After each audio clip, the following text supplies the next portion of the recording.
Dewa Pertempuran di Surga, Kaisar Api. Bab 1, Doudi memecahkan langit, jalur misterius menuju benua baru. Kekaisaran Gama, Kota Ultane. Sejak berakhirnya perang antara kedua kaisar, Xiaoyan, Suner dan Kailin menggelar pernikahan megah di kota Wutan. Banyak sekali orang di seluruh benua Douqi yang menyaksikan cinta mereka. Pernikahan itu romantis dan megah.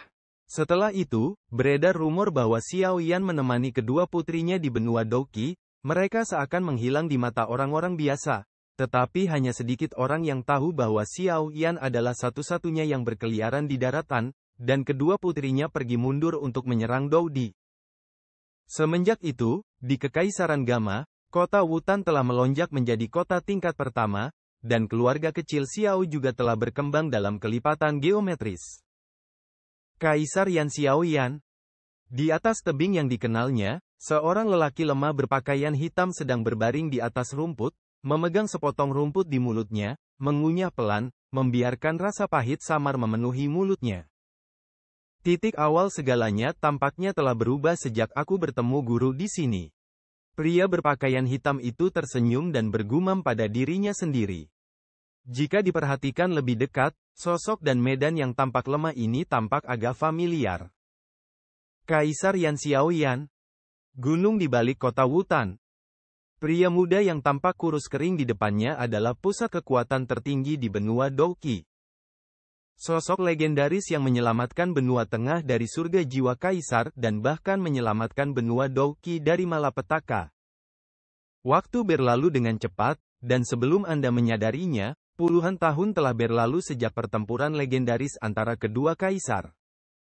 Setelah Xiaoyan mengalahkan Kaisar Langit Jiwa, benua Douqi juga terus merayakannya dalam waktu yang lama. Pertama, untuk merayakan bahwa benua Douqi masih menjadi benua yang menghasilkan banyak orang jenius dan terus menjadi luar biasa. Yang kedua adalah untuk merayakan kemunculan tokoh-tokoh Doudi yang hebat di benua Douqi. Napas ini, seharusnya hampir sama. Puluhan tahun benar-benar cepat berlalu. Xiaoyan berdiri dari rumput dan melihat ke ruang di depannya yang sedikit bergetar. Anehnya, rumput di bawah kaki Xiaoyan tidak hanya tidak miring karena Xiaoyan berbaring, tetapi malah lebih hijau daripada rumput di sekitarnya. Sosok itu berjalan dengan anggun keluar dari ruang yang hancur, menatap pria berpakaian hitam di depannya, dia tidak bisa menahan senyum. Saudara Xiaoyan, suara renyah dan manis bergema di gunung belakang.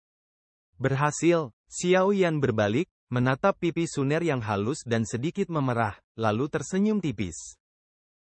Baiklah, terima kasih kepada saudara Xiaoyan, kamu telah membuka saluran pesawat misterius untuk menyerap origin Qi di sana. Kalau tidak, aku khawatir di benua Douqi, masih belum ada seorang pun yang dapat menerobos ke Doudi. Suner menatap Xiaoyan dengan mata seperti bulan. Setelah itu, Suner dan Xiaoyan berpelukan erat, lalu Xiaoyan memeluk pinggang Suner dengan lembut dan berkata dengan penuh emosi, ketika ayahmu mengirimmu ke keluarga Xiaoku, sekarang kamu ingin datang, tetapi kamu telah kehilangan Nyonya Baek lagi. Kamu selalu menjadi pahlawan di hati Suner. Suner juga melihat ke arah gunung belakang kota Wutan di Kekaisaran Gama, dan tidak dapat menahan perasaan sedikit pun. Ya, semuanya dimulai dari sini. Disinilah masa kecilnya yang indah, aku bertemu dengan kakak Xiaoyan, dia selalu menjadi pahlawan di hatinya. Xiaoyan dan Suner berpelukan, saling memandang, Xiaoyan juga menggigit bibir merahnya yang menawan saat melihat ini. Suner awalnya terkejut, tetapi dia tidak menghindar, dan membiarkan pria di depannya bergerak. Nuansa musim semi perlahan terpancar dari gunung belakang kota Wutan. Batuk, batuk, batuk. Apakah kita datang di waktu yang salah? Dua pria parubaya keluar dari kehampaan, menatap kedua pria dan wanita yang berpelukan di bawah dengan ekspresi penuh kasih di wajah mereka. Meskipun mereka berdua hari ini tampaknya tidak banyak berubah dari masa lalu, aura mereka jauh dari yang dulu. Perasaan itu sebenarnya adalah Doudi. Ayah, Senior Zukun. Xiaoyan berkata kepada dua orang di langit, menarik Suner dengan semburat merah di pipinya. Hahaha, tidak apa-apa, Suner sudah menikah denganmu, dan itu salah satu keinginanku. Tapi kau benar-benar kekanak-kanakan. Kurasa aku baru saja mengirim suner ke keluarga Xiaomu dalam upaya untuk mendapatkan sepotong batu giok jiwa dari Kaisar Tuoshe.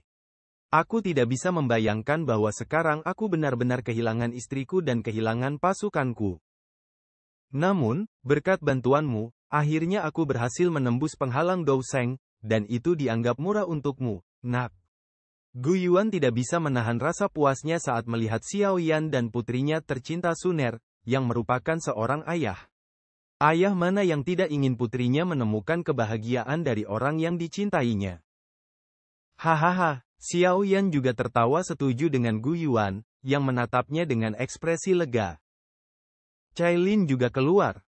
Xiao Yan baru saja selesai berbicara dengan ayah Gu Yuan ketika dia melihat bahwa di kedalaman angkasa, tiba-tiba sebuah kilauan 9 warna yang luar biasa menyembur keluar, dan akhirnya cahaya berwarna itu mengembun dan berubah menjadi bayangan mempesona yang muncul di depan Xiao Yan. Setelah bertahun-tahun mengasingkan diri, akhirnya ada terobosan. Cailin meregangkan tubuhnya dengan malas, lekuk tubuhnya yang menawan memperlihatkan kesempurnaannya yang tak kunjung pudar, lalu sang ratu, seperti biasa, berkata dengan dingin, "Ini adalah Kaisar Dou. Level orang kuat benar-benar berbeda dari Dou Sheng. Apakah Xiao Xiao baik-baik saja?" Bahkan dengan aura Ratu Medusa, dia sangat merindukan putrinya setelah bertahun-tahun mengasingkan diri, dan segera berkata kepada Xiao Yan. Xiao Xiao baik-baik saja, dia selalu mengikuti guru dan dibimbing oleh gurunya sendiri.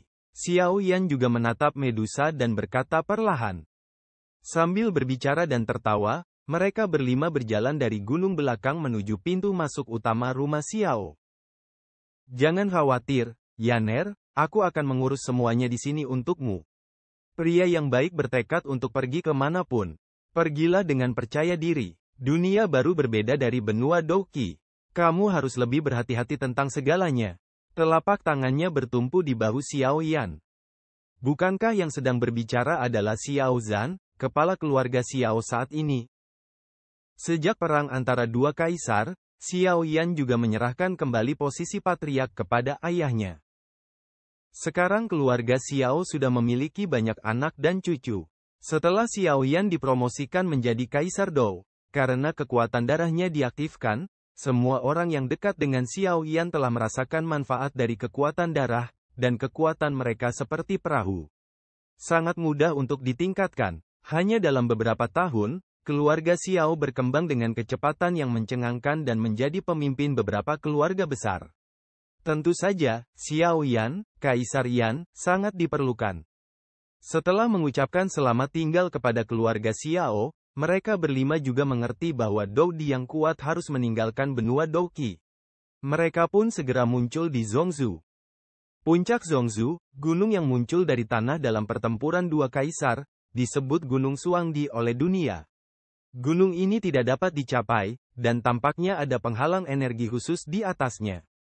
Tidak peduli siapa itu, tidak ada cara untuk menerobos masuk secara paksa. 5 kaisar yang bertarung. Kekuatan Dou Di ini, yang telah punah di benua Dou Di selama 10.000 tahun, sekarang muncul di Gunung Suangdi sebagai 5 di antaranya.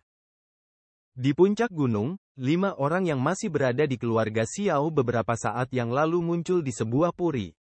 Di puri itu, sesosok tubuh berpakaian hitam berdiri dengan kedua tangan di belakang punggungnya, menatap ke arah kehampaan tak berujung di depannya. Tidak ada fluktuasi energi pada dirinya. Namun, di balik punggungnya yang kurus itu, seolah-olah hanya langit dan bumi yang terhalang. Kalian sudah memiliki kekuatan untuk menyerang Dou Di, tetapi hanya karena kurangnya origin Qi, kalian tidak dapat melangkah lebih jauh. Selama masalah ini terpecahkan, kalian akan dipromosikan ke Dou Di, itu akan menjadi hal yang wajar. Kata Xiao Yan sambil tersenyum. Hei, tapi meskipun kamu sudah naik ke tingkat Dou Di, tampaknya ada kesenjangan besar antara kamu dan dirimu. Kamu sekarang berada di tingkat berapa? Zhu Kun bertanya dengan rasa ingin tahu. Dia menemukan bahwa meskipun dia sudah melangkah ke tingkat Dou Di, dia masih tidak dapat melihat kekuatan Xiao Yan. Setelah berlatih selama puluhan tahun, tampaknya Xiao Yan telah membuat kemajuan. Memang benar bahwa setelah bertahun-tahun kamu mengasingkan diri, samar-samar aku merasa bahwa kekuatanku telah meningkat dan aku telah meningkat. Tetapi tidak ada catatan tentang Doudi di benua Doqi, dan aku tidak tahu. Xiao Yan juga sedikit tidak berdaya. Doudi yang kuat adalah yang terkuat di dunia ini, tidak ada yang tahu apa yang terjadi. Namun, dia juga mengerti bahwa sekarang dia memang jauh lebih tirani daripada ketika dia baru saja dipromosikan menjadi Kaisar Dou. Mirip dengan kekuatan Kaisar Jiwa yang asli, saya khawatir itu tidak akan menghalanginya sedikit pun. Di pesawat itu, mungkin ada jawabannya.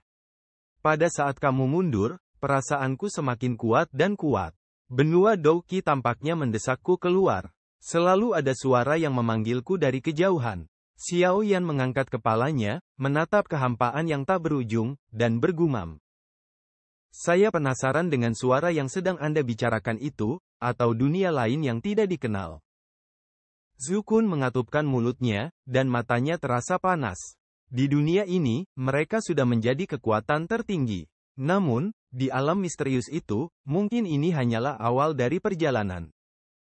Kamu patah hati, kata Xiao Yan sambil tersenyum. Benarkah? Tanya Zukun sambil tersenyum. Xiao Yan mengangguk, menarik napas dalam-dalam, mengangkat kepalanya, dan menatap kehampaan yang tak berujung. Senyum di wajahnya berangsur-angsur menjadi lebih cerah. Senyum seperti ini sudah lama tidak muncul.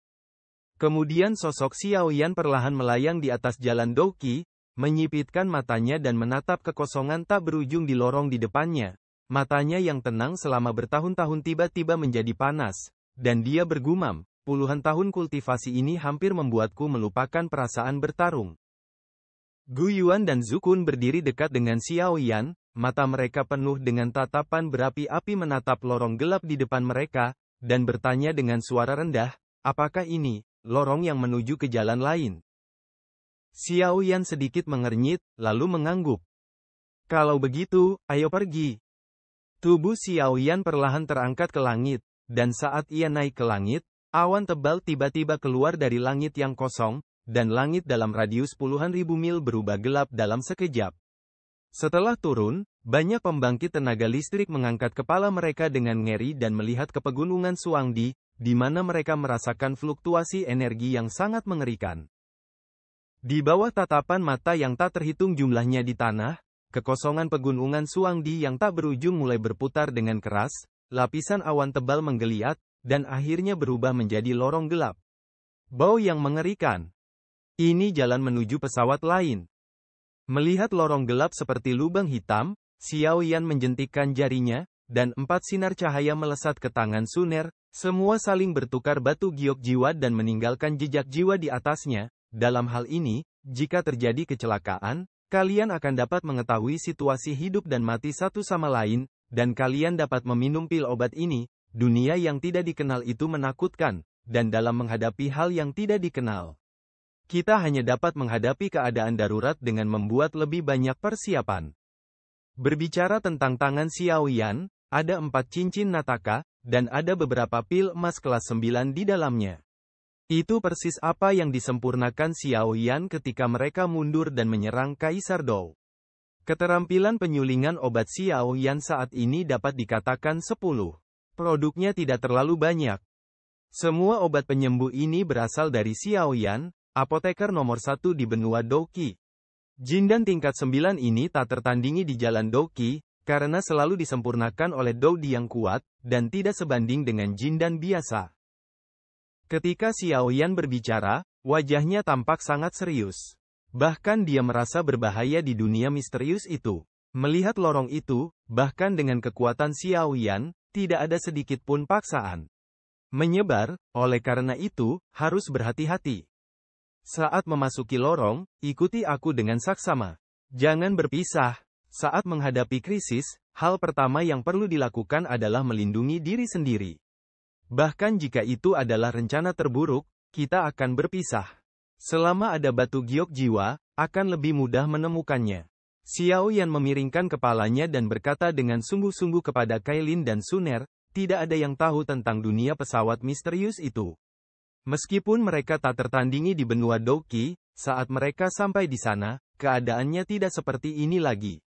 Jika saatnya tiba, dia tidak akan pernah khawatir bahwa Suner dan Kailin sendirian di dunia yang tidak dikenal ini.